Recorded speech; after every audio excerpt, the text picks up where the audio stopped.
Hello you all. आज है 30 मार्च 2022 और आप सभी लोगों का स्वागत है फाइनेंशियल फ्री यूट्यूब चैनल पे। दोस्तों, हम लोग आज बात करने जा रहे हैं डी मार्ट के ऊपर। ठीक है ना। डी मार्ट में आज जो सिचुएशन जितना वॉलीटाइल दिखाई दिया, कभी ऊपर कभी नीचे, लास्ट में थोड़ा रिकवरी भी किया लेकिन माइनस में आज का क्लोजिंग हुआ।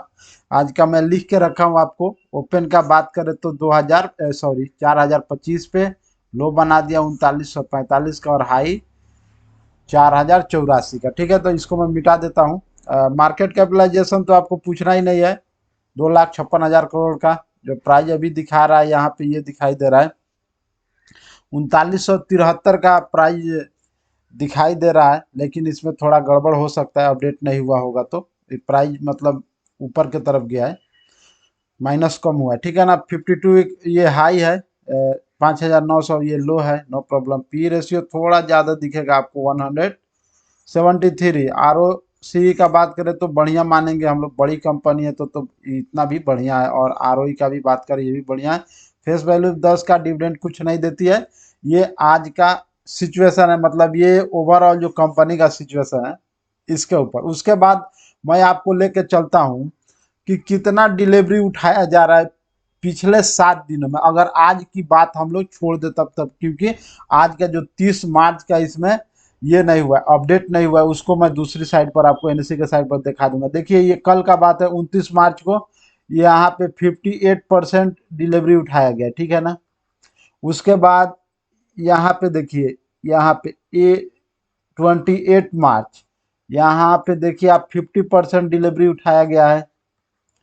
फिर उसके पहले आते हैं 25 मार्च को, 58% डिलीवरी। फिर उसके पहले आते हैं 52% डिलीवरी। उसके पहले 44% डिलीवरी। तो डिलीवरी तो अच्छा ही उठाया जा रहा है, मैं ये बोलने का कोशिश कर रहा हूँ, लेकिन प्राइस में लगातार कमजोरी दिखाई दे रहा है। ये तो आज का छोड़ के कल से पहले का 5 दिन का, ठीक है ना, 5 ट्रेडिंग डे का। उसके पहले मैं आपको आज का भी दिन का दिखा देता हूँ कि आज कितना डिलीवरी उठाया गया। आज का हम लोग बात करें तो टोटल क्वांटिटी ट्रेड दिखाई दे रहा है। टाइम पे ध्यान दीजिएगा, 30 मार्च, ये 3 बजे तक का ही डेटा है। ठीक है ना। 3,54,904 टोटल क्वांटिटी ट्रेड हुआ, जिसमें से 1,78,282 को डिलीवरी के लिए उठाया गया। ऑलमोस्ट 50% आपको दिख रहा है। थोड़ा सा चेंज हो सकता है कि लास्ट टाइम में कुछ लोग डिलीवरी उठाए होंगे, कुछ लोग कुछ किए होंगे, तो हो सकता है चेंज हो जाए, इसको आप मैनेज कर लीजिएगा।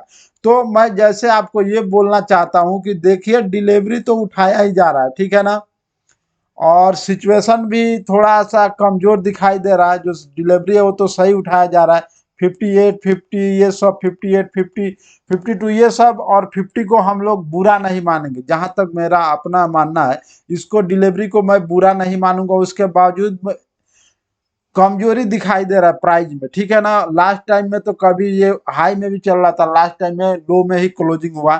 तो कोई बात नहीं, मुझको लगता है ये मैं ब्लैक कलर का जो लाइन खींच के रखा हूँ, ये पहले जो कंसोलिडेशन किया है, बहुत ज्यादा दिनों तक नहीं लेकिन 12-13 ट्रेडिंग डे इसमें कंसोलिडेशन किया, तो मुझको लगता है ये लगभग 3900 के रेंज में एक सपोर्ट ले सकता है। मुझको लगता है, जहां तक मेरी बात पूरी तरह फेल हो सकती है और बेकार हो सकती है, या आप पूरी तरह से डिस्कार्ड कर सकते हैं, इग्नोर कर सकते हैं, लेकिन मुझको जहां तक अपने से लगता है कि यहाँ पर इसको शायद सपोर्ट मिल जाए, क्योंकि डिलीवरी अच्छा उठाया जा रहा है। ठीक है। तो ये कोई गारंटी नहीं है कि यहाँ पे सपोर्ट ही मिल जाए। मुझको लगता है आपको इसके नीचे के लेवल देखने के लिए भी तैयार रहना चाहिए।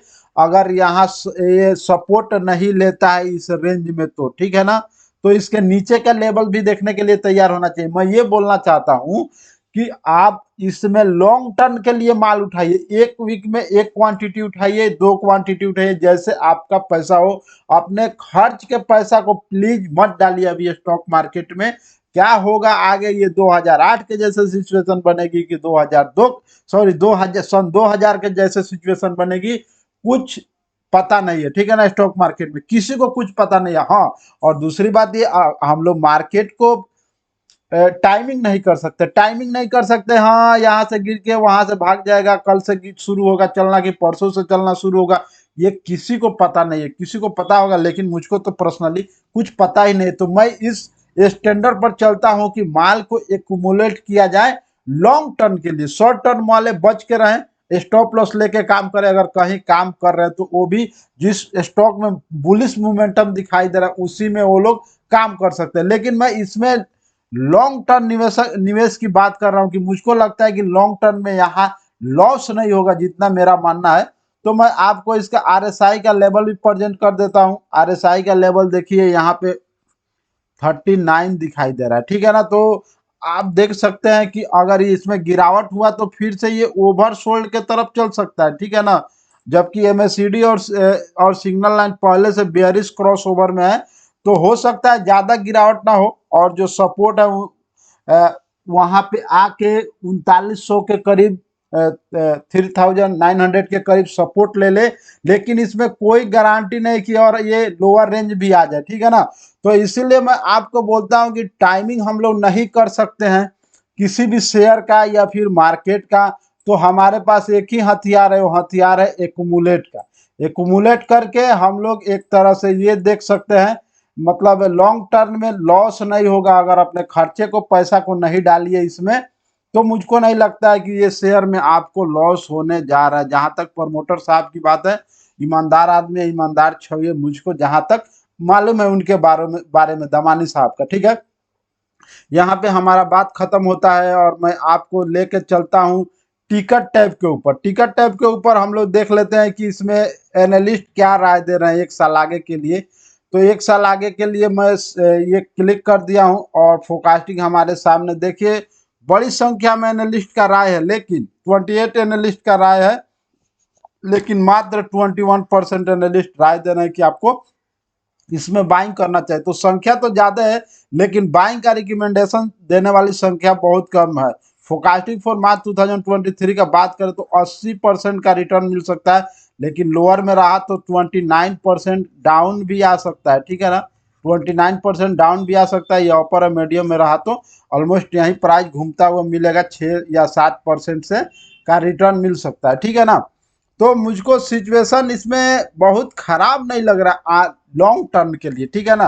बात यही है। मैं आपको साथ इसका फाइनेंशियल चेक करा देता हूं कि ऐसा ना हो कि मैं कभी भी ये नहीं बोलता हूं कि जिसका रिजल्ट सही नहीं आया उसमें बाइंग करिए। अभी खास करके जो सिचुएशन ऐसा, सितंबर का हम लोग रिजल्ट देखते हैं, टोटल रेवेन्यू का हम लोग बात कर रहे हैं तो 7,816 करोड़ से बढ़ के 9,243 करोड़, ठीक है। ये तो आपको तो मालूम है ग्रोथ दिखाई दे रहा है। वहीं हम लोग नेट इनकम की बात करें खर्च टैक्सेस वगैरह को निकाल के तो 417 करोड़ से बढ़ के 552 करोड़। तो यहाँ भी ग्रोथ दिखाई दे रहा है। अर्निंग पर शेयर में तो नेचुरली है कि ग्रोथ दिखाई देगा, ठीक है ना।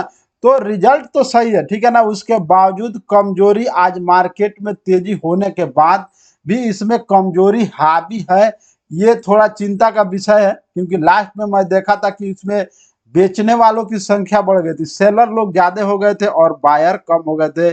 40,000 और 40,000 बाई करने वाले थे या 60,000 सेल करने वाले थे। इसीलिए मुझको लगता है कि पैनिक ज्यादा बढ़ गया और प्राइस ज्यादा नीचे बंद होता हुआ दिखाई दे। देखिए प्राइस की बात करें तो ये प्राइस बहुत कमजोर है, ठीक है ना। क्योंकि सारे एक्सपोनेंशियल मूविंग एवरेज के नीचे आ गया है प्राइस।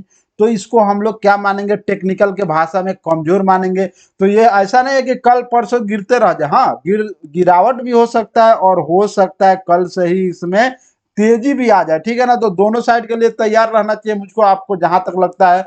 और एक झटके में माल उठाने से बचना चाहिए, अपने पैसा को डालने से बचना चाहिए और पैनिक थोड़ा कम करना चाहिए इस कंपनी में, जहां तक मुझको लगता है। अगर 2008 के जैसा सिचुएशन बन जाए तो उससे कैसे निपटना है, कैसे उसके काम चलाना है। और सन 2000 के जैसा सिचुएशन बन जाए स्टॉक मार्केट में कि पूरा साल आपको कोई रिटर्न नहीं मिलेगा, तो भी उसके लिए भी आपको तैयार रहना चाहिए। मालिक ना करे ऐसा हो। जितना मैं सोच रहा हूँ वो मैं आपको बता रहा हूँ। तो मुझको लगता है मैं आपको अपनी बात समझा चुका हूँ। लॉन्ग टर्म में इसमें मुझको नहीं लगता है कोई आपको दिक्कत हो रहा हो। अब मुझको लगता है अगर आप 4200 के करीब माल लेके बैठे, थोड़ा आपको लॉस हो रहा है तो लॉस रहने दीजिए। अगर नीचे जाए तो मुझको लगता है कि और आपको एक्यूमुलेट करना चाहिए लॉन्ग टर्म के लिए। आपको बढ़िया पैसा कमा के देगा मुझको जहां तक लगता है। तो वीडियो को वाइंड अप करूंगा, वीडियो अच्छा लगे तो लाइक करिएगा और सब्सक्राइब करने में कंजूसी नहीं करिएगा। Thank you again watching this video. Thank you gentleman.